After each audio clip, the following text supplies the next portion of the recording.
दोस्तों चलिए शुरू करते हैं। Portuguese commander Dom Miguel Noronha ಗಂಗೊಳ್ಳಿಯನ್ನು ಗೆಲ್ತಾನೆ. ಸೈಂಟ್ ಮೈಕಲ್ಗೆ ಸಮರ್ಪಿತವಾದ ಕೋಟೆಯನ್ನು ನಿರ್ಮಿಸ್ತಾನೆ ಮತ್ತು ಇಮ್ಯಾಕ್ಯುಲೇಟ್ ಕಾನ್ಸೆಪ್ಷನ್ಗೆ ಸಮರ್ಪಿತವಾದ ಮೊಟ್ಟ ಮೊದಲ ಚರ್ಚ್ ಕಟ್ಟಿಸ್ತಾನೆ.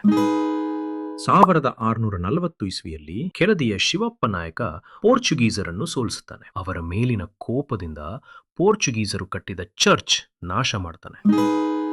12 ವರ್ಷಗಳ ನಂತರ ಕೆಳದಿ ರಾಣಿ ಚೆನ್ನಮ್ಮ ಮತ್ತೆ ಜಮೀನು ದಾನ ಮಾಡಿ ಚರ್ಚ್ ಅನ್ನು ಪುನರ್ ನಿರ್ಮಿಸಲು ಸಹಾಯ ಮಾಡ್ತಾನೆ. ಇಲ್ಲಿ ನೆಲೆಸಿದ್ದ ಗೋವಾದ ಕ್ರೈಸ್ತರು ಕೆಳದಿ ಅರಸರ ಕಷ್ಟದ ಸಮಯದಲ್ಲಿ ಅವರ ಜೊತೆ ನಿಂತರು. ಅದಕ್ಕಾಗಿಯೇ ಇಂದಿಗೂ ಗಂಗೊಳ್ಳಿಯ ಕ್ರೈಸ್ತರನ್ನು ನಾಯಕರು ಎಂದು ಕರೆಯಲಾಗುತ್ತದೆ. 1681ರಿಂದ 1685ರವರೆಗೆ ಸಂತ ಜೋಸೆಫ್ ವಾಜ್ ಇಲ್ಲಿ ವಾಸಿಸಿದ್ದರು. ಚರ್ಚ್ ಅನ್ನು ಪುನರ್ ನಿರ್ಮಿಸಿದರು ಮತ್ತು ಜನರಿಗೆ ಸೇವೆ ಸಲ್ಲಿಸಿದರು. 1778ರಲ್ಲಿ ಗೋವಾದ ಧರ್ಮ ಪ್ರಚಾರಕ ಜೋಕಿಮ್ ಮಿರಾಂದಾ ಗಂಗೊಳ್ಳಿಯಲ್ಲಿ ಸೇವೆ ಸಲ್ಲಿಸಿರುತ್ತಾರೆ. ಟಿಪ್ಪು ಸುಲ್ತಾನ್ ಚರ್ಚ್ ಅನ್ನು ನಾಶಪಡಿಸುತ್ತಾನೆ, ಆದರೂ ನಂಬಿಕೆಯನ್ನು ನಾಶ ಮಾಡಲು ಆಗಲಿಲ್ಲ.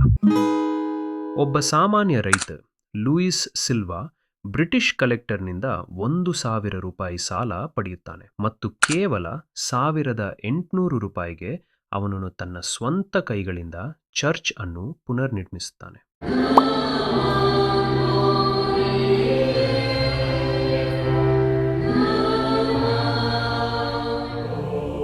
ಗಂಗೊಳ್ಳಿ ಚರ್ಚ್ ಇಲ್ಲಿನ ಮಣ್ಣು, ಯುದ್ಧಗಳನ್ನು, ಗೋಡೆಗಳು, ಪವಾಡಗಳನ್ನು ನೆನಪಿಸಿಕೊಳ್ಳುತ್ತವೆ. ಮುರಿಯಲು ನಿರಾಕರಿಸಿದ ನಂಬಿಕೆಯ ಕಥೆ ಇದು. 395 ವರ್ಷಗಳಿಂದ ಎದೆಗುಂದದೆ ಮುಂದುವರಿಯುತ್ತಿದೆ.